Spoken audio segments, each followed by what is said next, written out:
Okay. I hope you had a good time in Chevruta, whether you stayed in the first stanza of Rav Kook or went to Chernichovsky, Bialik, and the rest of them. I myself felt that actually the challenge of kind of going and spending now a few months just in kind of the first decade and a half, mostly of the 20th century, with these people and their voices was absolutely fascinating for me. Also in understanding how they're sitting in a zeitgeist from the point of view of style and language, and also to understand how many connections are between the people. You know, Zeitlin writes about Rav Kook comments on Zeitlin, he talks about Adi Gordon talks, כלומר, Adi Gordon writes to Rachel writes to Adi Gordon. We're in a world where the web is already, we have the real communication between the real people, and we actually also have reflection about it. So I think that's another thing that was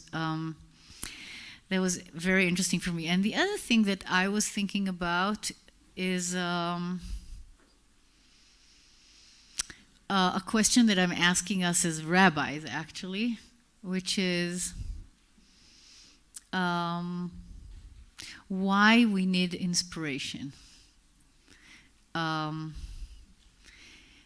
Why we need inspiration, and that since religion is not politics or ideology, and ideology is not religion, what is it that allows special language, the special language that we can bring to our vision that carries with it the spiritual heritage that we're wishing to transmit. Klamar, there's a big difference, as we spoke about in some of the Chevrutot. There's a huge difference between Shir Merubah of the Rav Kook and the way he speaks in the other text in this booklet, where he says, I want to explain what are the three powers in the nation at the moment, and the Orthodox want this, and the liberals want this. That's one way that we can convey what is dear and important and urgent to us, and that's one way that we can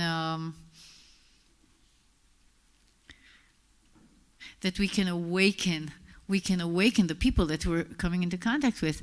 But music awakens something else, and poetry awakens yet other elements of who we are, and I suppose that it's one of the things that we're all thinking about, like, are we constructing, or have we constructed a vision for our role as rabbis? Do we have a vision? And I think these people have a very interesting vision. They have a vision. Not all of them have a vision that gets translated into the political realm, but they're working on the vision. There's something allowing that to happen. So for me, that was I think the exercise for me was saying, okay, Melila, just hang on in there with Rav Kook for quite a while and see. So what happens when you learn this kind of fourfold poem? Like, does it change something in the way I understand myself? Does it change something in the way I understand people that are really, I feel uncomfortable with when they sing their song and I kind of don't sing the song that they're singing? And what am I learning from the Rav Kook that actually is very inspiring from the point of view of what he's bringing in as a mystic? So just before we go into the poem, I want to say that there's a big argument in scholarship on Rav Kook. Is Rav Kook a Mikubal? Is he a Kabbalist? Is he not a Kabbalist? Is he a philosopher? I mean, you don't even want to be in the conferences. It's like it's acrimonious and it's ridiculous, actually, in a certain kind of way. But Avivi, who's this big bibliophile, put out 4 volumes of the Rav Kook. And in his introduction, he says, the reason I am going to do this thorough, sometimes very tedious work of taking all of the texts or a select text from Shmona Kvatzim, from a group of writings of the Rav Kook, from which the books that we know of the Rav Kook are written and censored. He says, I'm doing this to prove, that's what he says, to prove that this is a guy who's a total mystic and Kabbalist through and through. So he does it like a lexicon. He takes every word. I was like, oh my God, okay, this is that. But he takes every word and he shows this comes from here, this comes from here, this comes from here. And I just want to say, as a person that comes from the literature of the Kabbalists, there's no question. Like, you kind of flow into the Rav Kook language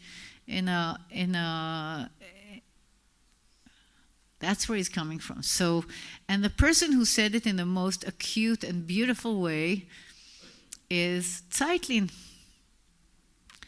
And Zeitlin wrote about the Rav Kook, and he said, when we're trying to understand what is this, all these verbal, like verbiage, all these words, all these images, all these symbols, and people are trying to understand, are these like national, flowery, is it a modernistic? He says, no, this is a person who's in a state of dvikut, in a state of unity, kind of, and this is what's pouring out, and every single word he's saying comes from the Zohar, comes from Chassidut, and he says, if somebody would have challenged me to prove it, he says, easy, I would show you where everything comes from. So I think that's something very interesting. So first of all, as I said, I chose to do this lecture starting with 3 holy beards,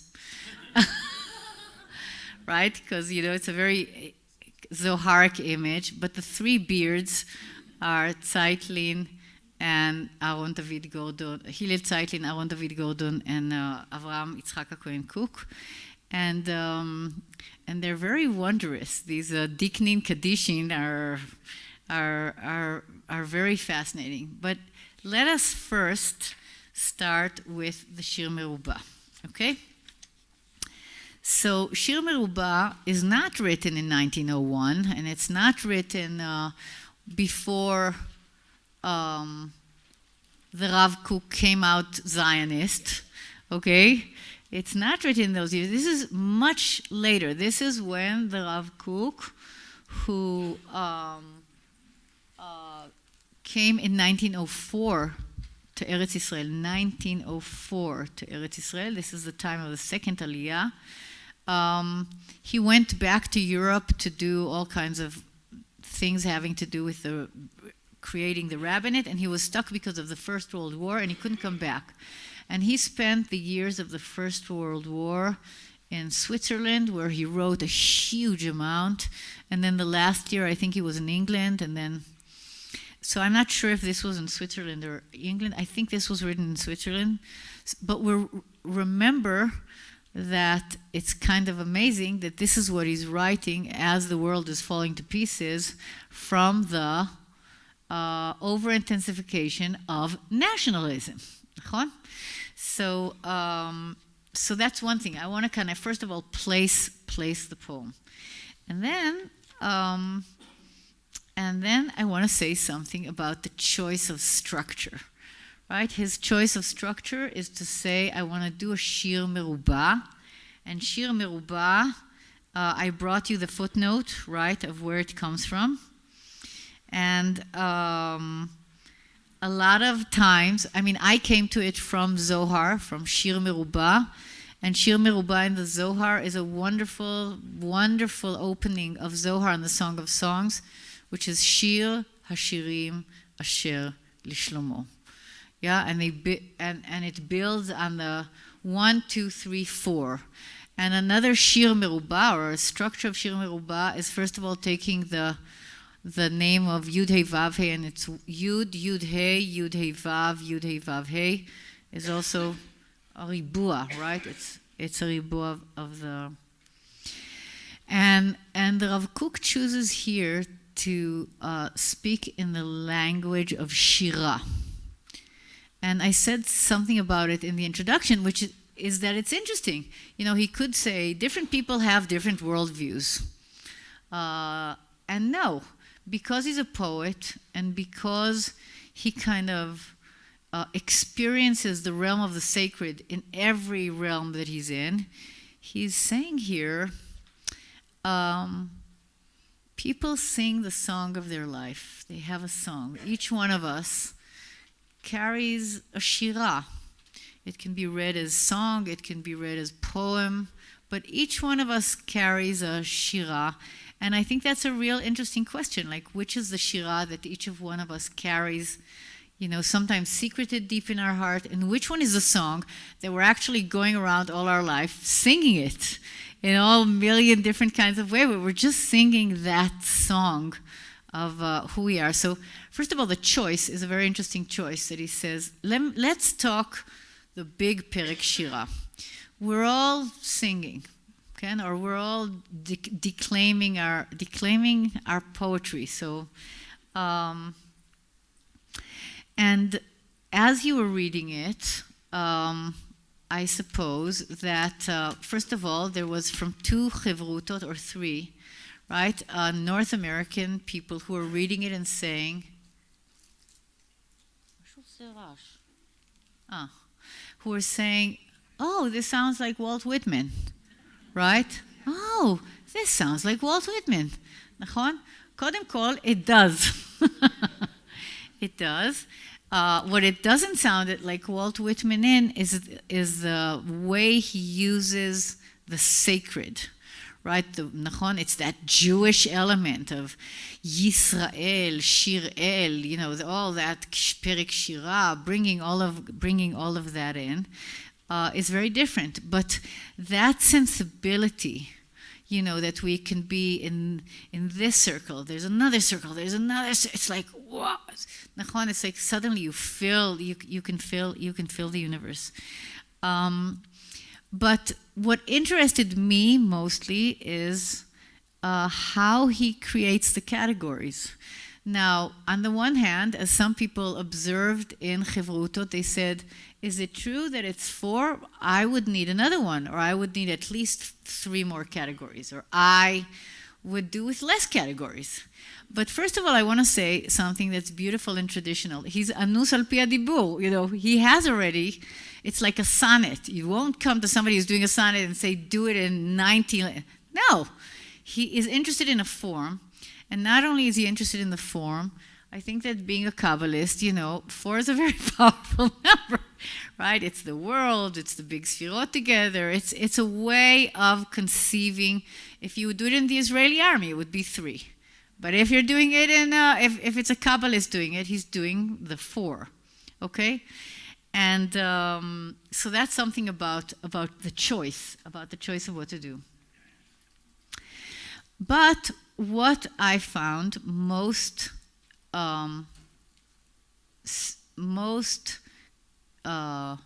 defining as what turns this into a mystical poem is his choice to do hitkalelut. Okay, if you will see, I'll speak about it in a moment, that the poem is not about setting things against each other or positioning them against each other, which is the normal way we do things. You know, we think binary and we think dualistic. The choice to speak of a universe where everything connects to anything, and that I think the word kol is the word that appears more than any other word. Kol, kalul, itkalelut, kuliyut, right?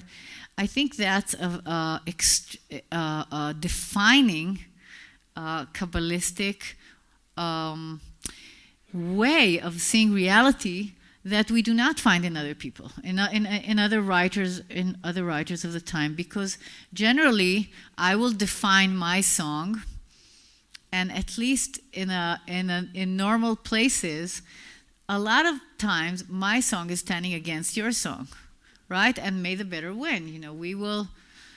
But the offer that Rav Kook is doing here to say, all these songs are legitimate songs. They are all real songs. And that's already something fascinating. I was saying in Chivruta, sometimes if I'm in a group and I'm doing my stuff and somebody says, don't give me all this Jewish stuff, the universe, the global warming, everything's falling to pieces, why are we even talking about it? It's irrelevant. And they're like passionately singing their, then you have to say, do I have the capacity of listening to this other person's song? Do I know how to incorporate that song as part of the sacred?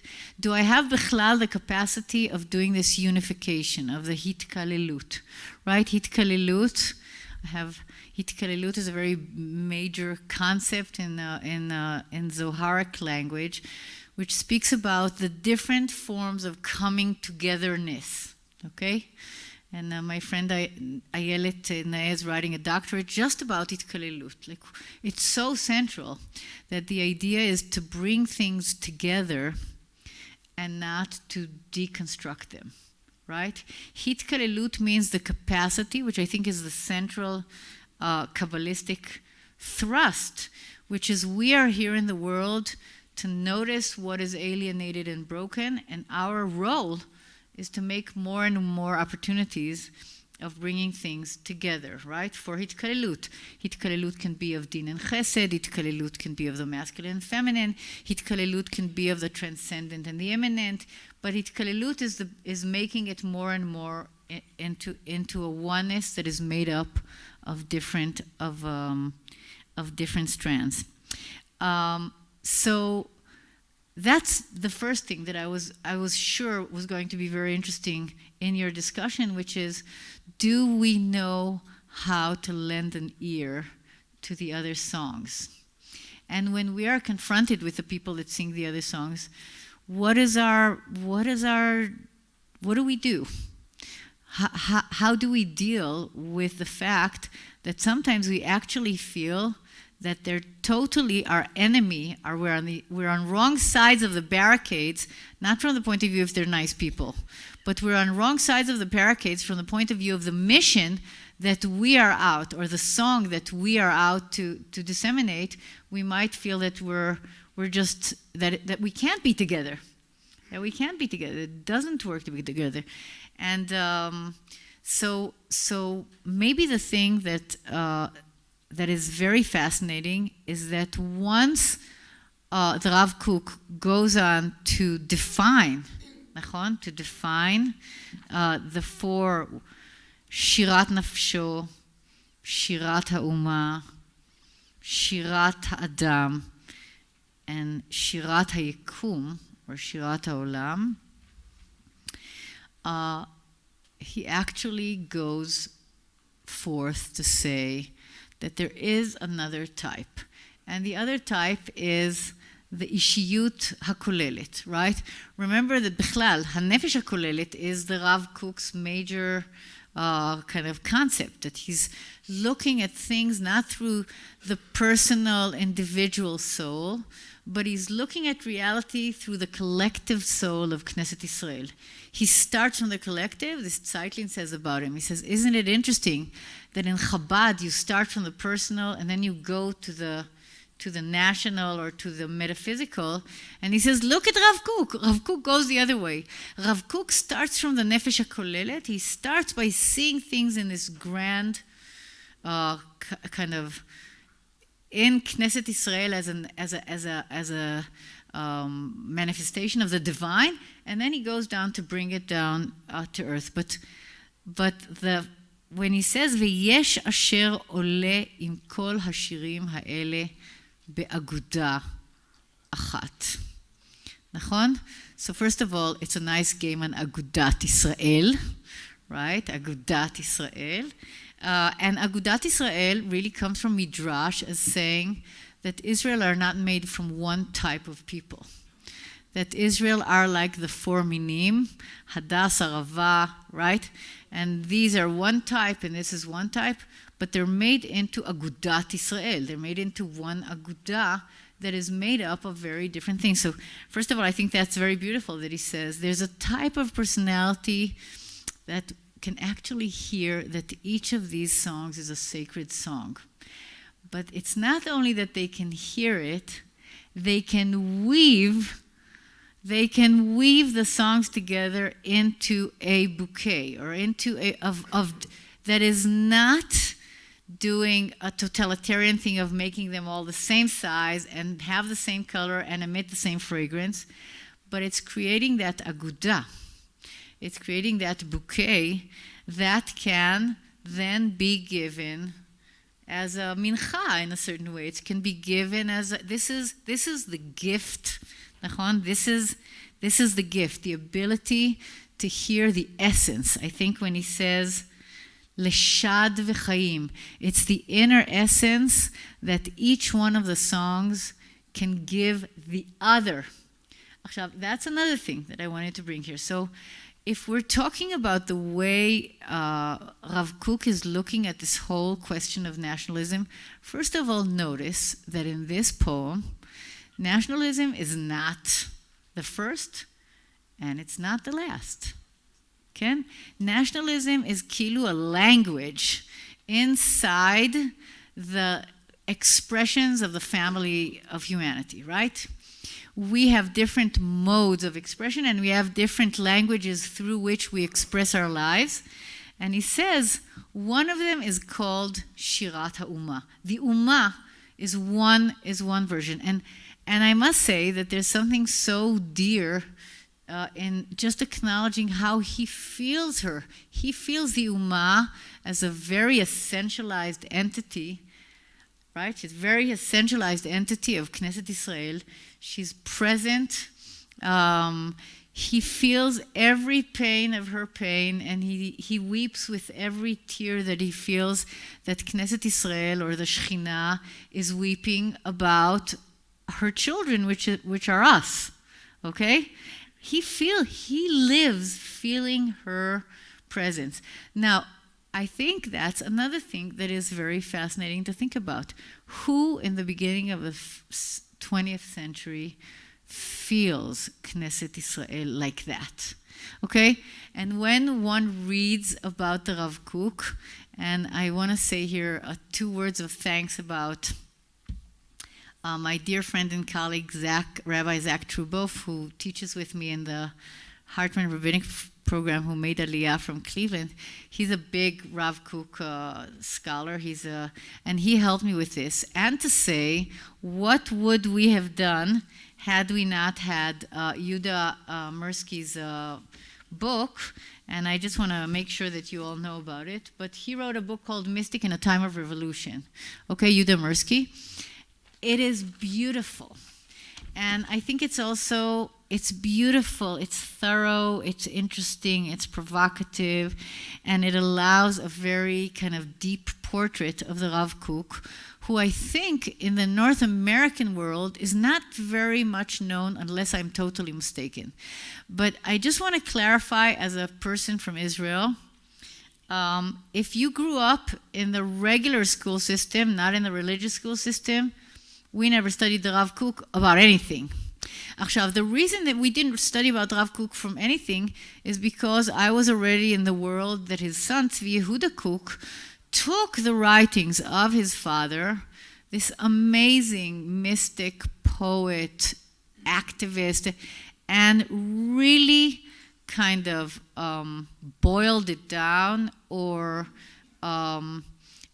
structured it or concretized it into the direction of very, very nationalistic, or ultra-nationalistic even, I would say, ideology. And there is a huge difference between teaching and mysticism and poetry and ideology, okay? And because I do not come from that camp, it's like Rav Kook was out We don't play with the Rav Kook because we don't like him. He's going to say that we somehow all belong in the sacred thing, and the sacred thing somehow, 3 minutes later, we're going to find out that the state is also sacred, and now the army is also sacred, and then you can't have criticism, and what are we... So, Bechlal, it was like very unfashionable. I think that the political reason that the Rav Kook is not known for his own writings, and also the writings were censored. So, Tzvi Yehuda and the people that were editing Rav Kook's writings chose to edit him because the guy is flaming. You know, he's a raving mystic. He doesn't stop himself. He doesn't stop himself because I think the thing that moves him is that he has a soul as wide as the world, okay? He's a huge Talmid Chacham. He's a halachist. He's all that. But deep down, I'll just read you a beautiful line from what he says. He says, "How great is my inner struggle. My heart is filled with an upward longing. I crave for that divine delight spreading through my being." Yeah, and because this is the true state of existence.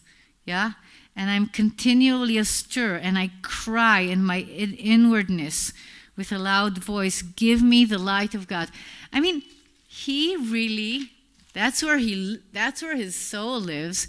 And sometimes his friends and near, people that were very near and dear to him speak of how difficult it is to make sure that they get his feet on the ground, that he doesn't just fly away from ecstasy, because he's an ecstatic, and it's a very beautiful side of him. But the thing that's beautiful about this ecstatic is that he comes to Eretz Israel in 1904, and he becomes the chief rabbi. He starts the rabbinate. He becomes the chief rabbi, both of Tel Aviv and of the Moshavot, of the Chalutzim, of the pioneers. So we're not talking about somebody sitting in a cave in the Himalayas and speaking from there. And we're not talking about some religious guy who's in politics. We're talking about somebody who actually in his life connects. And he says, it's difficult for me. It's difficult for me because from the perspective of oneness, of Itkalilut, where he actually resides, it's so painful for him to see how everybody's fighting with each other. Because he's seeing it from a perspective that actually can hold the opposites together and can see the opposites as complementary because it's seen through a higher perspective. But go say that in go say that in the marketplace. Go say that in the party, the political party meeting. It's very difficult. It's very difficult to balance that out. But another thing that he's saying here, he's saying there is a person who can take all these songs and put them together and see how they make up some kind of harmonious something, or maybe something that's, even if it's intensely disharmonious, it's beautiful, or it's important, or it's true, or something like that. And he says, in this person's inner life, all of these songs are, they play their sound all the time. And then, in the last stanza, he says, this is what Israel is. Now, it's a very beautiful, poetic way of saying that this is what we need as a nation.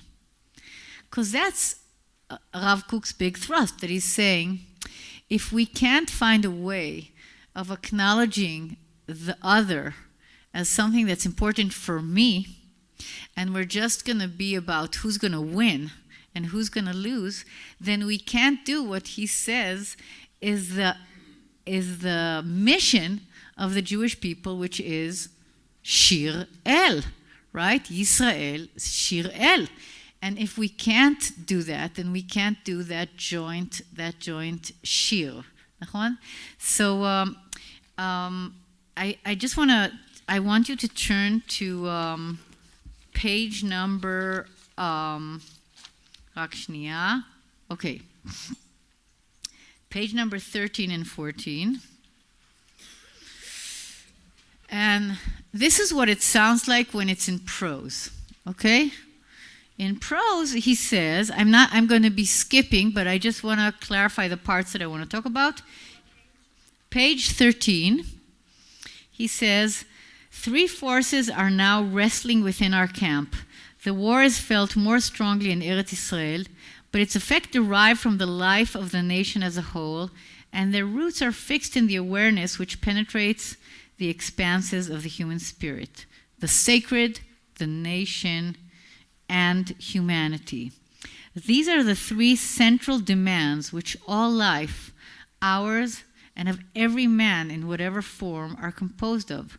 The necessary synthesis of these 3 great demands must take place in every group which hopes for the future of life. And now I'm skipping. Could you go just to page 14? Nachon?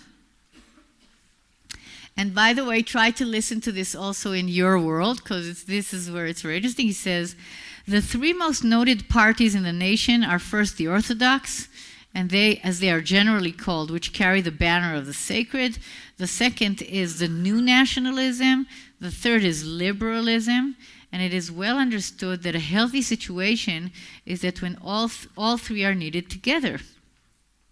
And we must always strive for this healthy situation. So he says now, what's the healthy situation? So I would say that maybe up till now, everybody in the room would agree. We would agree that you have to have different strands that make up together what would be a balanced something of a people. Or maybe you, I don't know what it's like before we're listening to all the nominees, I don't know. But what he's demanding is not just the understanding that there has to be a balance, but listen to what he's demanding of us. He says that each should generously appreciate the positive task of the other. Okay. Nachon? How do we do that? The positive task of your opposing party. Nachon? Not only is he demanding that we see the positive aspect of your opposing song, your opposing party, this awareness should proceed and perfect itself to the point that not only does one recognize the positive side of each force, but proceeds further to the point of recognizing the positive content of the bad side of each. Okay? And even in them, they will recognize the good. עכשיו, I wonder what you think about that. Klamar, he's saying, I have to read Yuda Mirsky's poignant description of this. And just listen to how he says it. He says, there's nationalism, liberalism, and orthodoxy, right? But he says all 3 dimensions are necessary, and each should appreciate the seemingly bad side of the other. Okay, not the good side that you can say, okay, I can deal with this Republican, or I can deal with this fundamentalist Jew because I see the good side, maybe like yesterday's lecture, of the way they're keeping to the heritage or something. That would be the good side. But each should appreciate the seemingly bad sides of the other as well as their good side. Ideally, liberals will grasp that the narrowness of nationalism comes from real love to one's community, and the zealousness of the Orthodox is rooted in a flaming desire for God, and that liberals and the Orthodox will see that the nationalists placing solidarity above broader aspirations for universal ethics or transcendence arises from powerful, loving attachment to people and feelings. Okay, so first of all, I want to place that here because that's not the world that we live in most of the time. Nachon?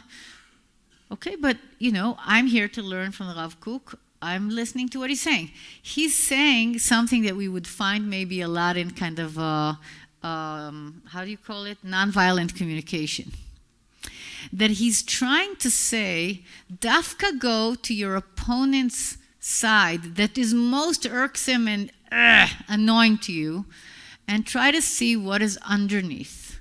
What is the reservoir of emotion that might be, for Rav Kook, it's always sacred emotion, or midah. What is the sacred midah that is underlying that zealousness of the nationalist, or that,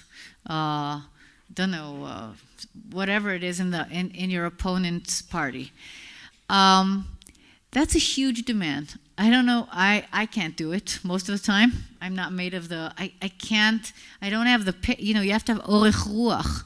You have to have perseverance and patience, which is amazing, in order to really see that it's coming from something that's underneath it that maybe is getting an abused manifestation, but that it's coming from something that one can really connect to. I'm not saying that, he's the only person in the universe that's saying it. And when we are fighting our political fights, it's very difficult to hold to that position. If I'm in the Women at the Wall and somebody wants to kill me, can I hold that? And then, no, I'm just saying this is a real thing. We're political, I'm a political person, we're doing things in the world.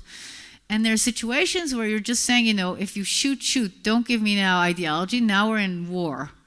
But I think Rav Kook is saying, Rega, you have to also expand the horizon.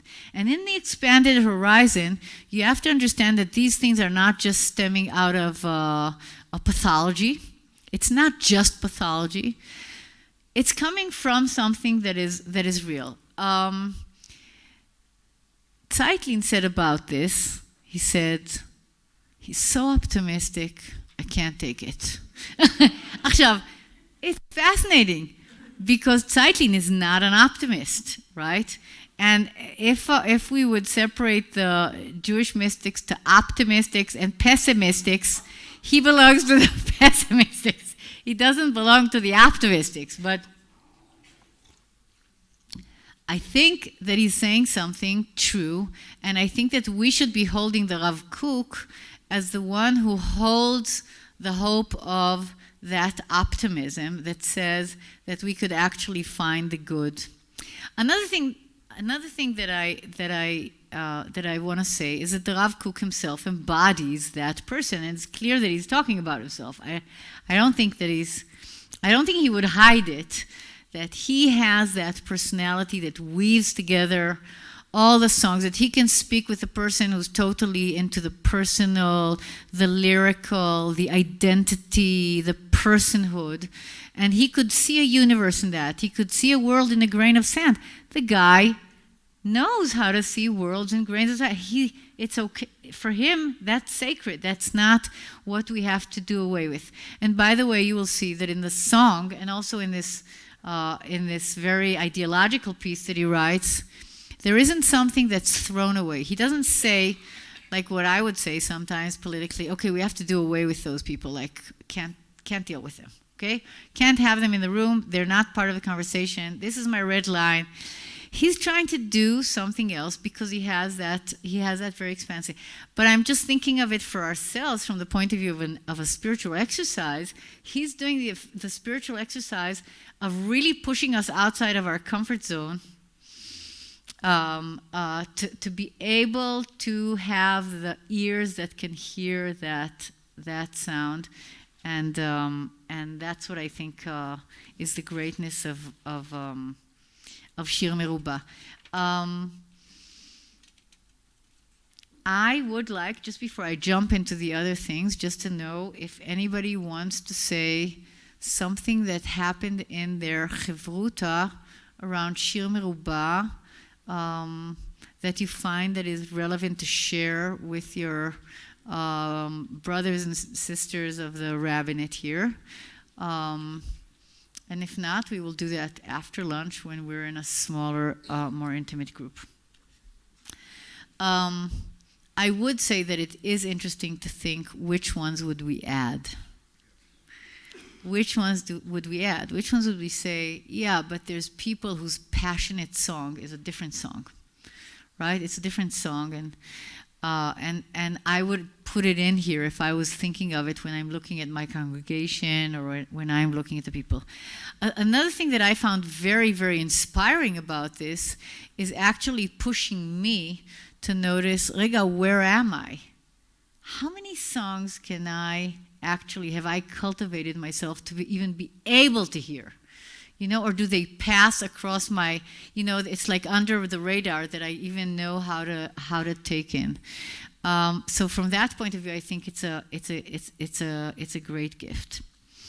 I just want to clarify that when he says, this is the person who מובטח לו שהוא בן העולם הבא, שעוסק בפרק שירה, just to clarify it, that פרק שירה is that text that says the different songs of praise that each animal in the universe sings, and the praise, that each creature has their song. And it's about what does the frog sing and what does the ox sing and it's a very beautiful thing. But it says, each person that reads פרק שירה בכל יום, מובטח לו שהוא בן העולם הבא, is going to merit, a person that can read פרק שירה and be in that expanded kind of place is going to merit עולם הבא. So he quotes that in the שיר מרובע. I think I would like now to go to some of the people that fit in to the conversation that he's talking about. So I chose Rachel for the person who's speaking just from the person. They find the universe in the personal tone. And I want to say also something about the mothers of Hebrew poetry. Okay, there's Rachel's book that is found, if you go to her grave site in Kinneret, it's there next to the grave inside the... And I want to say how difficult beginnings are. I mean, for women to find their voice, oh my God, Kilu, when you're looking at the time that these things are, right, 1926, it's just the beginnings. It's just women trying to kind of put their voice out there and not be seen as something cute or nice.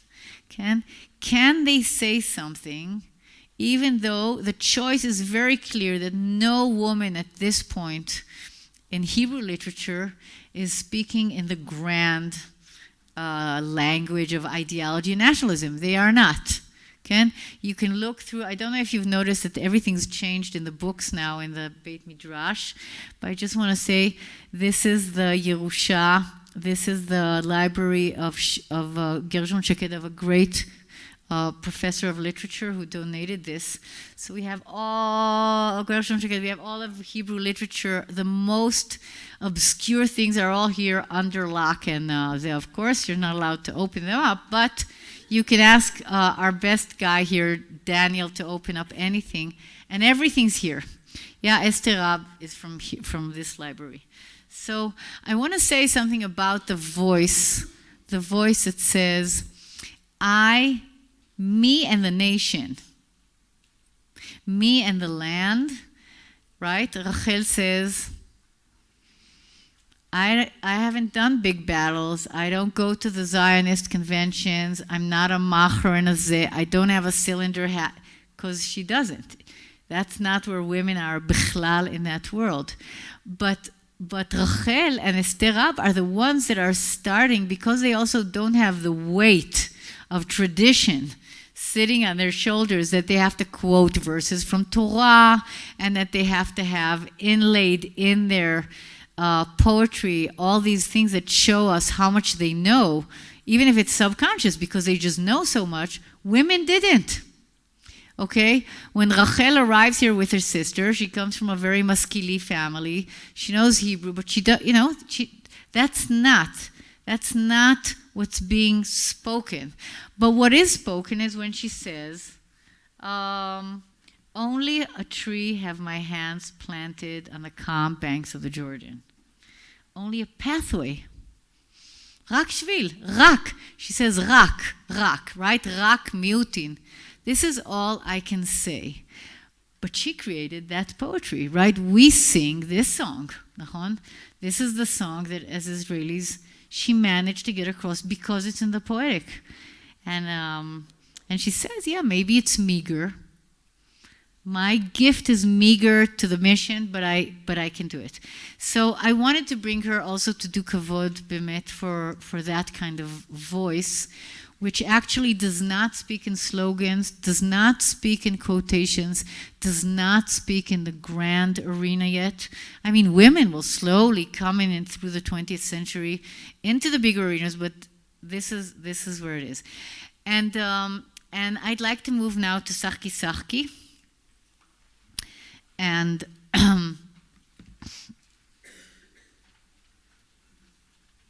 okay, here I have quite a few things that I want to say.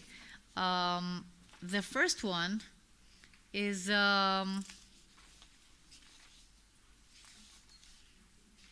where did I write about Sachki Sachki? The first one is I want to say that this poem was written by a 18 or 19-year-old person.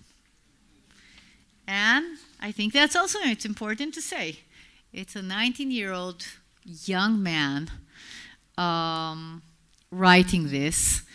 And it was published in the Shiloach, which was the literary journal that Achad Ha'am was the editor of. And he published this young man's poem of Sachki Sachki. And that Sachki Sachki is till today the hymn, the formal hymn of quite a few of the youth movements of the Noar HaOved VaLomed and of the Shomer HaTzoir and of Machanot HaOlim. And I suppose in America people know it in different movements is where you know it from.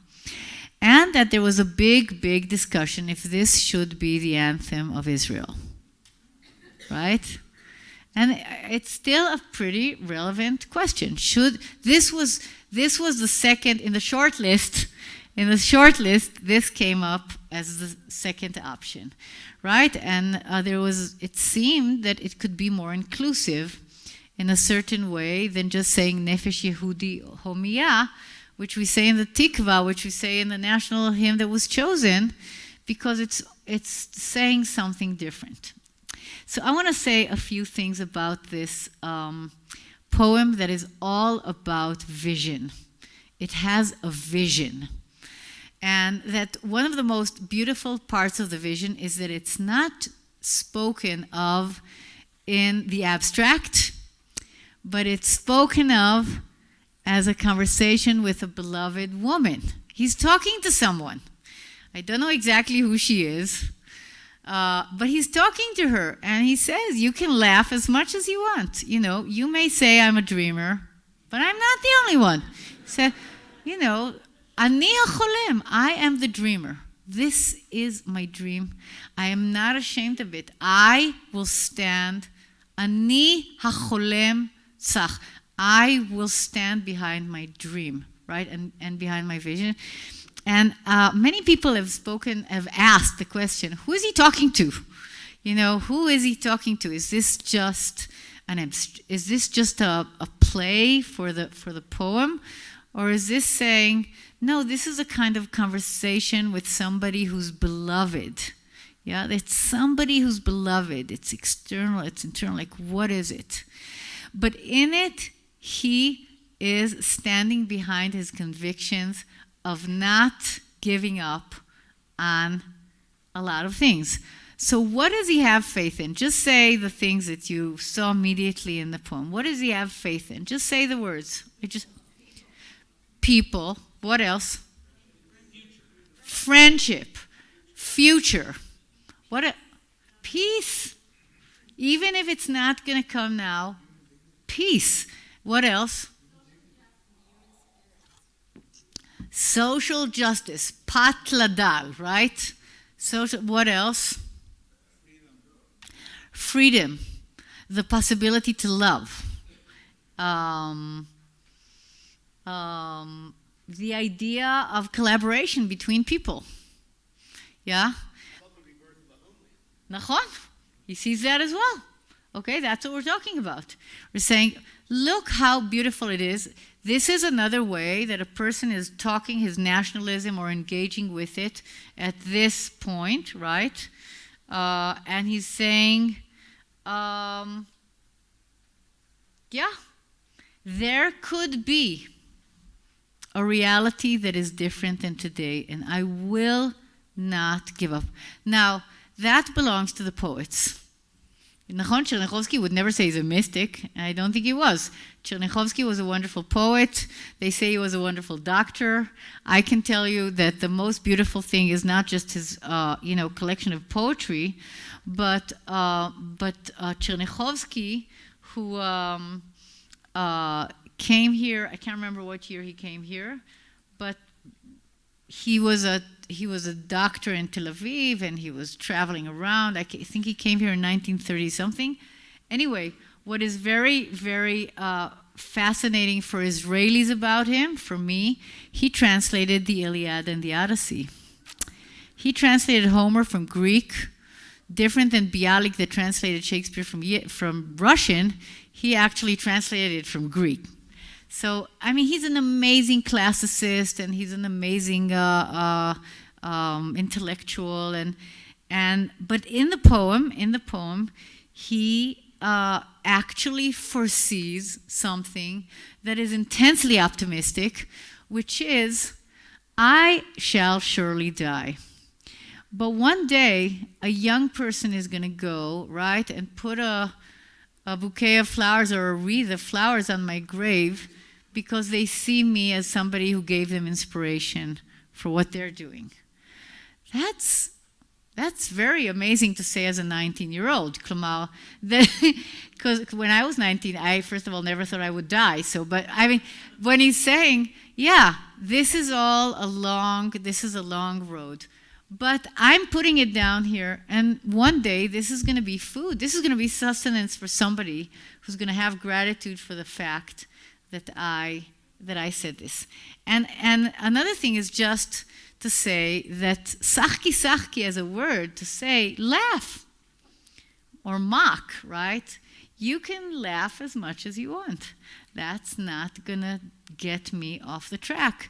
Don't know, for me, it's a very powerful statement.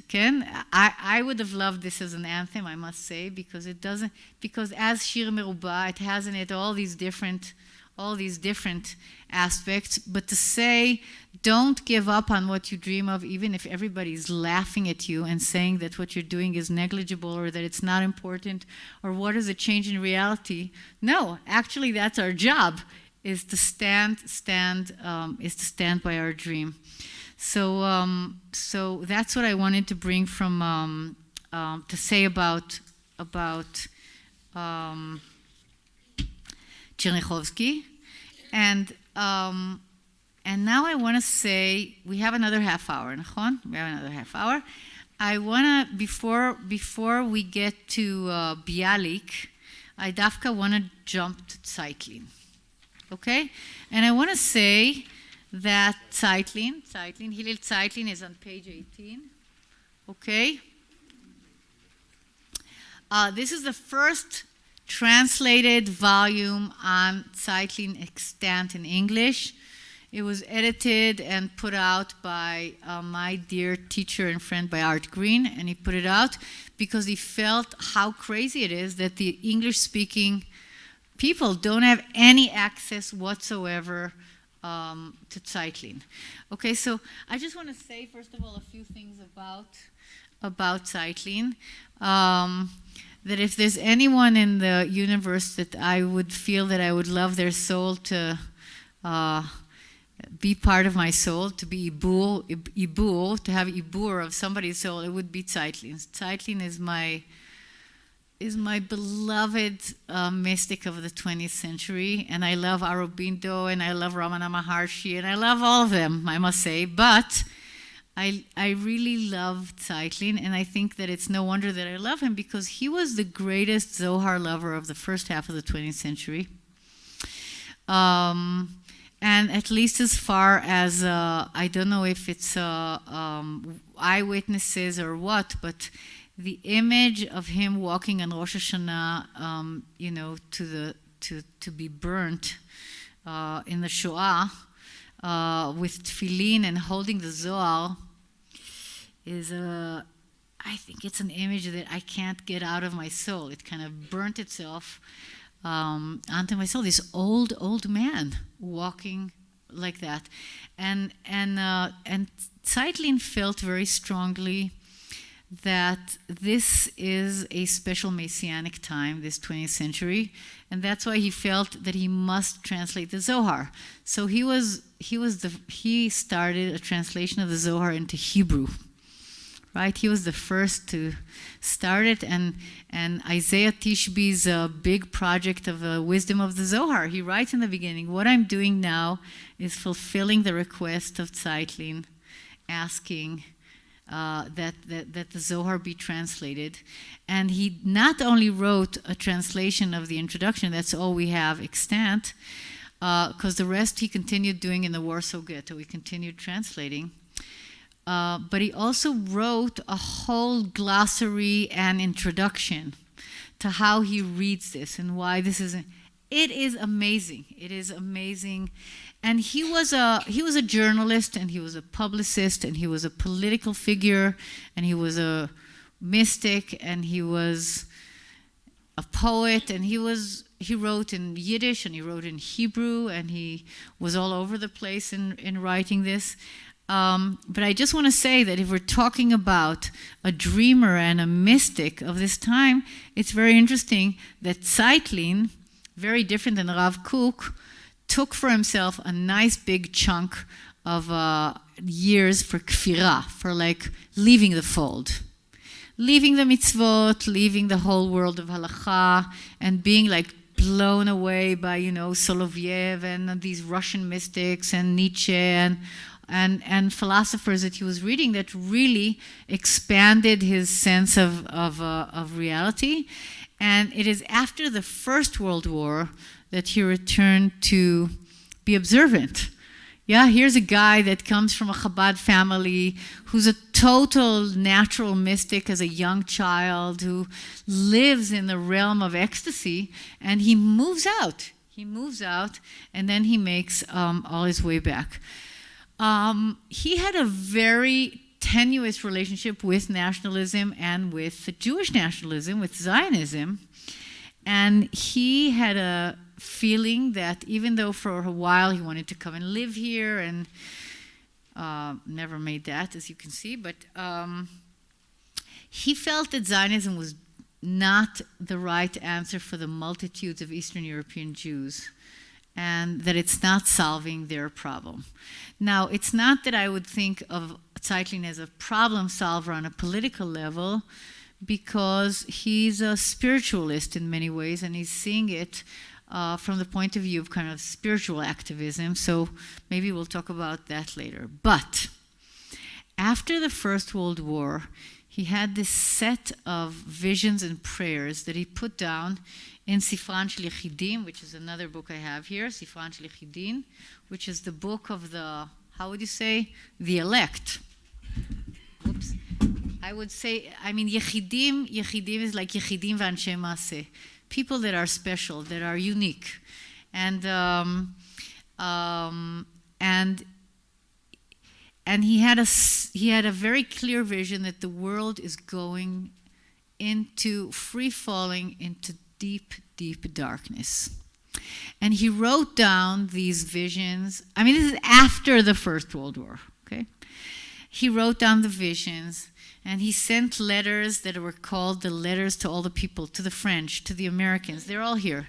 A letter to the Americans, a letter to the Russians, trying to say something about what is happening to the world and where it's going to. So I want to say that when he wrote Lech Lecha,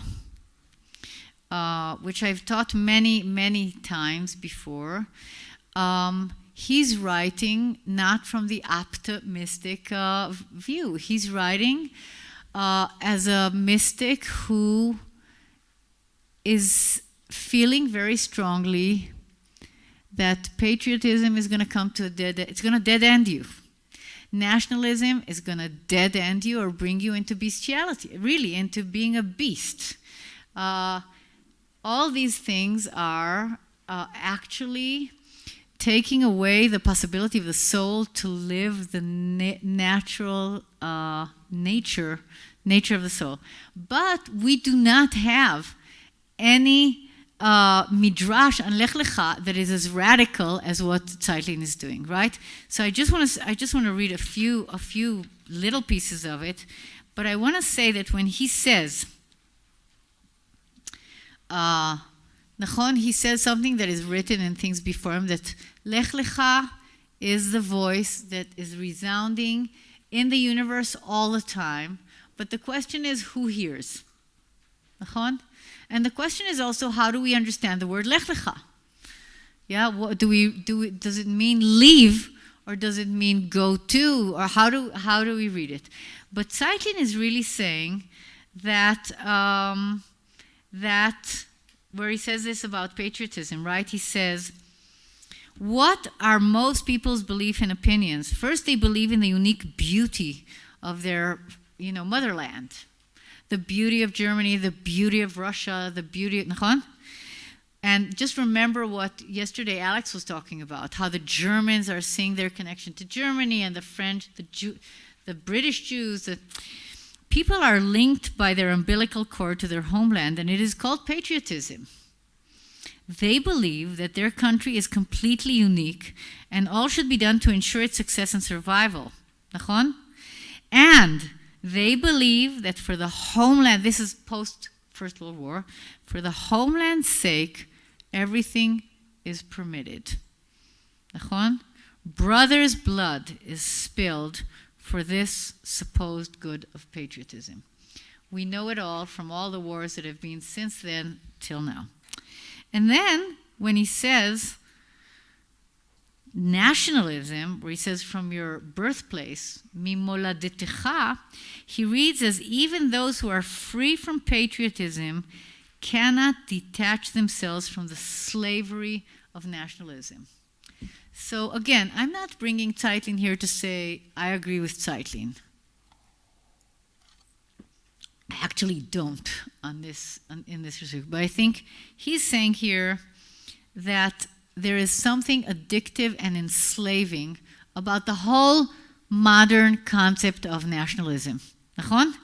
The sense of nationalism attracts one with illusory chords until it is all one sees. If one's nation is convinced of some faulty opinions and viewpoints, I won't say which country, the individual will stick to the same ones. And if one's nation controls other people, govern them fiercely, conquering and breaking them, one thinks it is a sacred duty to participate in the national task. So it's very kind of to read it in 2019, like oh yeah, let's see where is nationalism very, very dangerous because it blinds you. Okay, so I want to stop here for a second before I continue with Zeitlin and say that one of the things that we will see that are very similar between Adi Gordon and Zeitlin and Rav Kook, and I think also maybe in Bialik later we can see, is that they have a very strong lived sense that the danger of nationalism is the danger of what they called egoismus.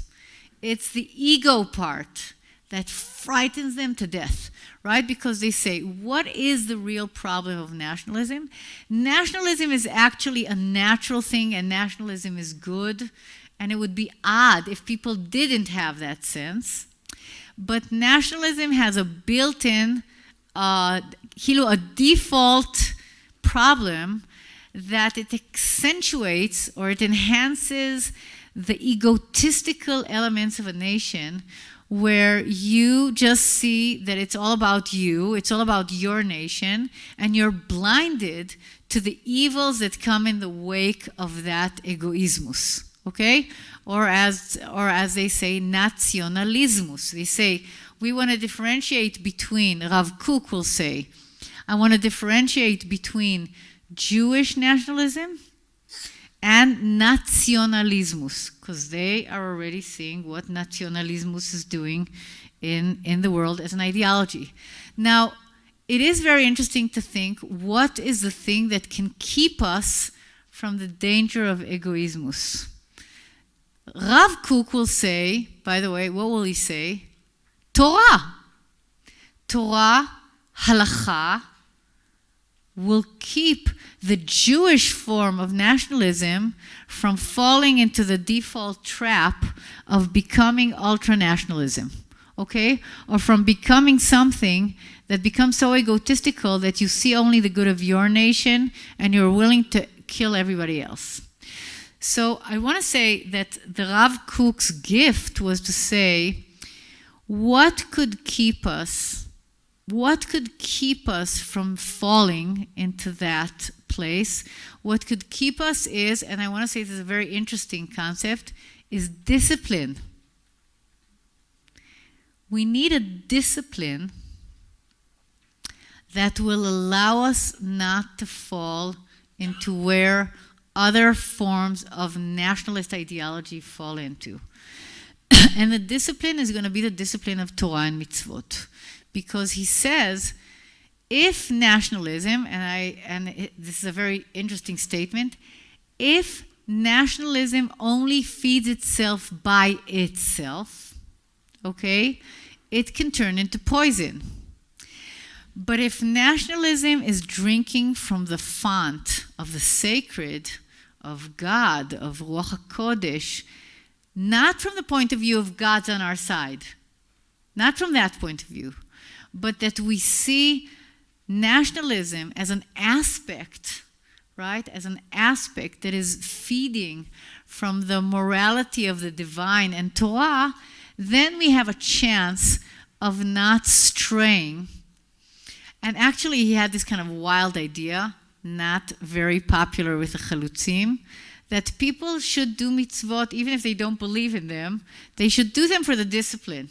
Well, tough luck, that wasn't exactly what the people in the kvutzot and in the communes were into, but that's what he was saying. But I want to say that it's clear that one of the things that we see throughout the readings of all these people that I brought is that they are very aware that they want to define a uniqueness of Jewish nationalism that will allow it to rise above this pitfall. Okay, and I think whatever their solutions are, and whether we agree that they've succeeded or not, and if you look at the state of Israel, I'm not sure they succeeded at all. I'll say from which point of view.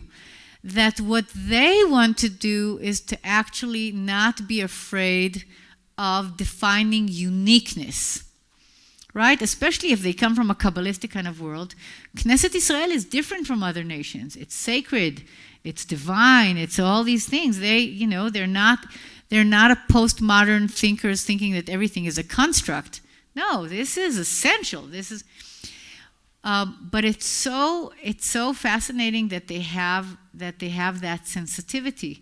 But I think what we're seeing a lot of since the book of Shoftim, since the book of Shoftim till now, is that the desire to be like all other nations is stronger, it seems, from a point of view of what attracts the masses than what we would like to believe, or that we're too afraid that when we think of uniqueness, we'll be down the rabbit hole of fascism, supremacists, right? And that's, again, going to take all the conversation to the wrong direction. So I want to go back to Zeitlin for a moment and say, Zeitlin is demanding what is impossible, almost. He's saying the only way that you can really go to your real El Haaretz Asher Ar'eka which in a very spiritualist take, is to go to the land of your heart, right? Return to the land of your soul, right? We sing that. That's a beautiful song that David Zeller, I think. Who wrote that? David Zeller. No? Shlomo. Shlomo? So, kol hakavod, you know. So, but he's saying that actually for us to be able to return to the land of our soul, which is God, we have to strip ourselves, we have to strip away from us nationalism, yiches, modern, fashionable cultures. We have to do away with them. And he sees it as a severing that is very difficult, but is totally necessary if you want to take the ultimate spiritual path. So I'm bringing him here as the most extreme. He's the most extreme of all the dreamers and thinkers. And I also want to say that the fact that he's not an optimist doesn't mean that he doesn't have incredible, incredible hope for Messianic salvation, right? He always says, the world is falling into darkness. But in the end, what will he say? Yeshuat Hashem keheref ayin. And it will be, and it is possible that it could be different, that we will still be alive to experience the light of the divine in the world. So I'm bringing Zeitlin. Zeitlin was the one who said in the Warsaw Ghetto the very bitter words, which were, in the ghetto there are no messianic dreams. Ein chalomot gdolim baghetto. There's two ways that it was recorded. Either there's no great dreams in the ghetto, there's no and I want to say that actually, in many ways, the inspiration of collecting all these dreamers is that what he says, that is the most deadly state, is when nobody has a dream anymore. When we lose our capacity for vision and we lose our capacity to dream that reality could actually be different. Nachon, we're down on the Maslow thing of just the next glass of water or the next piece of bread. I think it's so powerful that he could make that statement as a witness and to say, it's lost. It's lost. We can't have that now. But it also means that for him, throughout his life, holding vision is the most important thing. Like not letting go of the imagination, of believing that things could be different. So it's very important for me to have his word resound in this room, and also to say that he was the great herald. I think he was the great herald of neo-Hasidism in our world.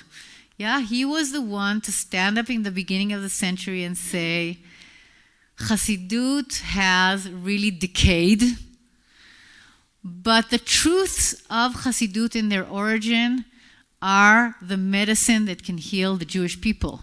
And we have to find a way to retract into the living aspects of what Hasidut means in order to allow, in order to bring relief, in order to save the souls of people.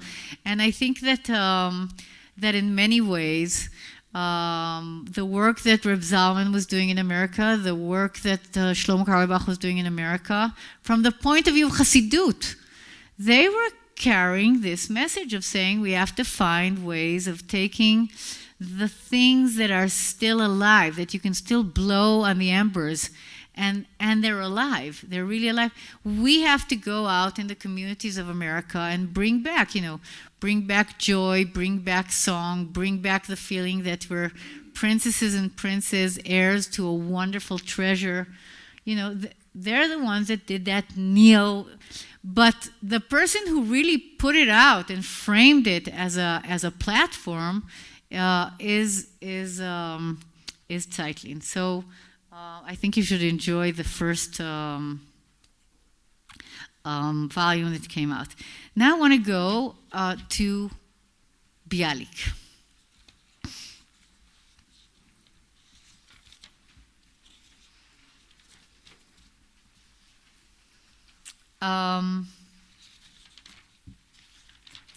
Bialik belongs to the people that there is no question, I think, that they would fit into Rav Kook's fifth, the person who can take and weave together the different songs. Okay? If there's something that is the most special aspect of his poetry, is that he was the first poet, he's the first Hebrew poet to really be able to sing the song of the personal, not to speak in platitude, not to speak like the voice of the nation, of speaking the personal tone, and at the same time having no fear to speak the national. He could take the shofar of the nation and speak the sound of the nation, and he was the greatest poet of nature, right? His whole section of poems about nature and about Zohar, the light of nature, the trees, the shade. He knew how to bring all that in. I'm not sure what I would say about the cosmic. I'm not sure that's his thing. Aval, I wanted to bring these two poems that have never yet been fully translated. And I want to say something about the importance of poets. Okay? The first poem is written in 1901, and it seems that it was written for supporting what's called Talmud Torah Metukan. Do you know what Talmud Torah Metukan is? Like supporting the existence of schools where you learned both sacred studies and regular studies, right? This was a great idea. He was supportive of that, but I want us to notice something. This is 1901 or 1898 or something like that. So I wanna first of all, he's a poet and he's sensitive and he's sensing that we are dor daka. We are an oppressed people, and we feel totally helpless. And he's saying that within that helplessness, we have to now pound on the hearts of our children and the young people and say, yes, we can. That's really what this poem is about, okay? It's on page number 9. And when he says, we have to say, God, Be'elohim lanu, as we trust in God and we trust in the Shekhinah, right? For him, Shekhinah, he's in very intimate relationship with the Shekhinah, Bialik. Bialik feels her. Bialik speaks her. Bialik allows her to be present with her broken wing in his life. He wants he wants to find a way that she will exist within the nation. But he says something very fascinating. Look at the bottom of page number 9. At the second stanza, he says, Le'ezrat ha'am, le'ezrat ha'am. We need now to call forth everybody to come for the help of the nation. You will notice he doesn't have a program yet. He doesn't say what's the help, because Bialik doesn't know yet. It's 1901, and he's saying, Bameh al tishalu, ba'asher nimtza. Whatever is found is going to be good. We take you. We're not going to check your tzitzis. We're not going to check if you're patrilineal, or we're not going to check that. We're not interested if you're kosher. We don't even want to know where you're getting the money from. I think he's saying, Al tivdoku, because this is like building the Mishkan. Kol libo yidvenu. Each person is going to donate from the generosity of their heart, because we are now having to build the home for the nation, right? He's not saying Israel yet. We have to salvage ourselves from the darkness. So we need everybody who can come and give their help. We need them.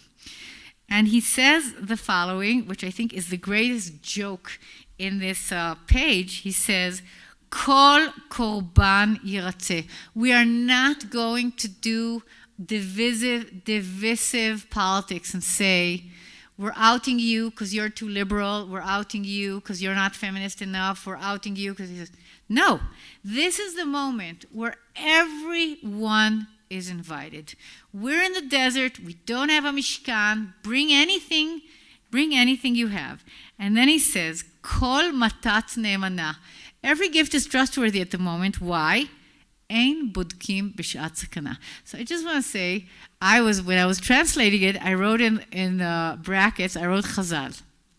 Well, I was wrong. Bialik made it up. And I just want to say that was the biggest chidush for me from this whole thing, was that I started searching, where does this idea come from that you don't bodek the adim, you don't bodek, scrutinize, investigate. You don't investigate the legitimacy and truthfulness of the adim, is a lot of laws in Sanhedrin. This is all the laws about how you create a just mishpat, right? A just... Shat Sakana is another very famous thing. What do you do in Shat Sakana? What don't you do? Ma matzilim b'Shat Sakana? What do you do in Shabbat in Shat Sakana? But Bialik was so versed in Mishnaic Hebrew, like the language of Mishnah and Tosefta, because he did a Pirush on Mishnah. He took Masechet Zraim and wrote a Pirush of Masechet Zraim, which is outstanding. And he was the one, by the way, he was the door opener for Mishnah for me, right? He has those famous teachings where he says, don't go uptight and with a puckered brow, I don't know how into the Mishnah. Enter the Mishnah as if you're walking in the ruins of some ancient civilization that just froze and is allowing you to go into the kitchens and into the fields and just bring it to life. I mean, only a poet could invite us to read Mishnah in that form.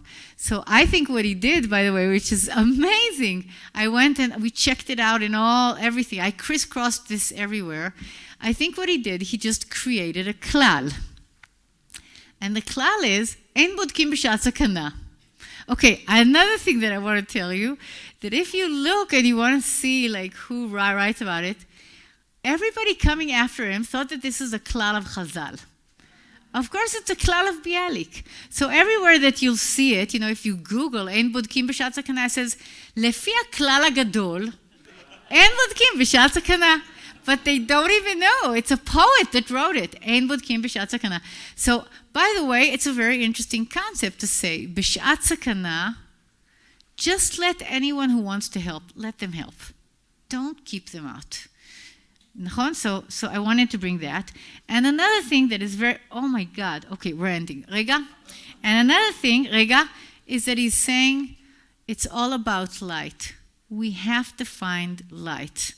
And if you see it, if you look at the second poem, which is written after Kishinev, when Bialik is with the committee that goes out to Kishinev in order to do documentation and in order to write about it, I just want to say, the ability of the poet to write it in the poetic, and not to just write an article or an op-ed to the paper, but his ability to come and sit in Kishinev and write, we will find the light.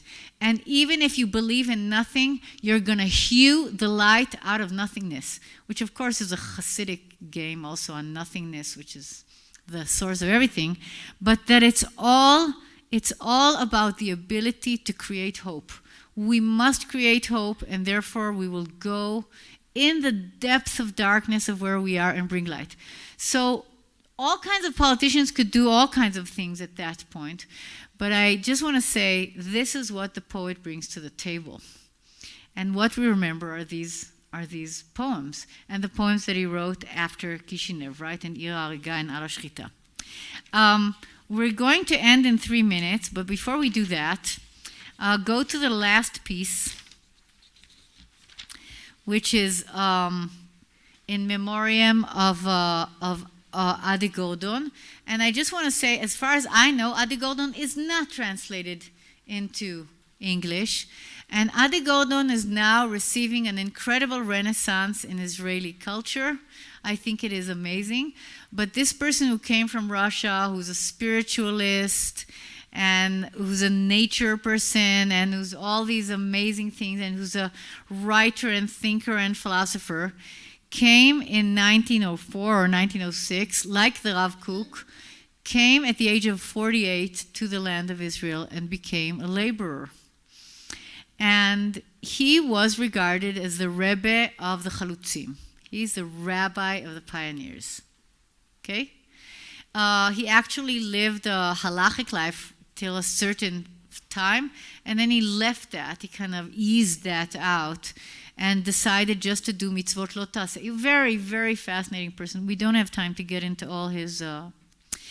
but I would like you to see the vision of the dreamer when he says that what we are here in the world for is to become Am Adam. This is what they're actually not to say that we are the same as everybody else. No. We brought to the world the idea of Chaviv Adam Shenivra B'Tselem, that the individual person is created in the image of God.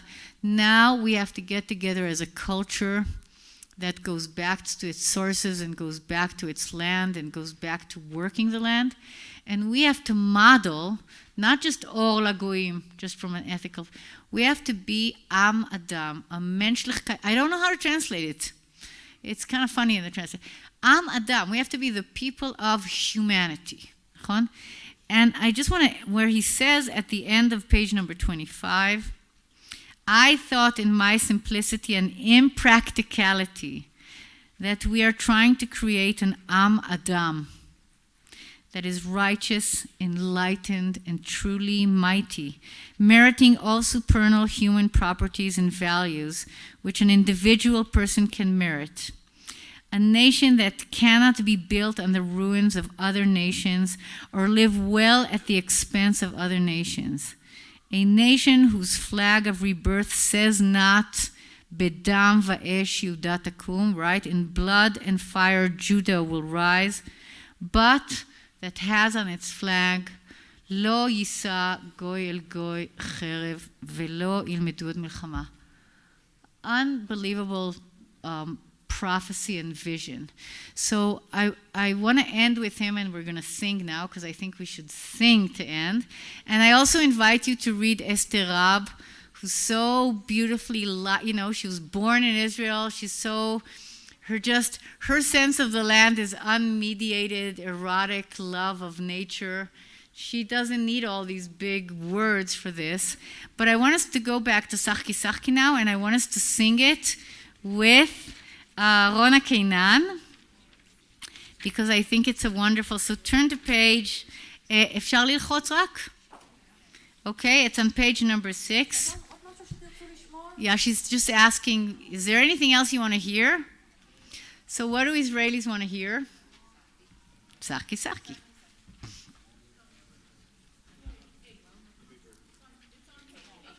Page 8.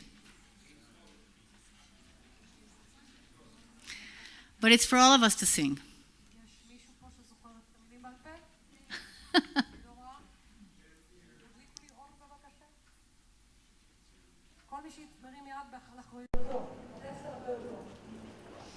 Okay, the text is על אחריותנו. We have it. Sachki, sachki,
Shalom.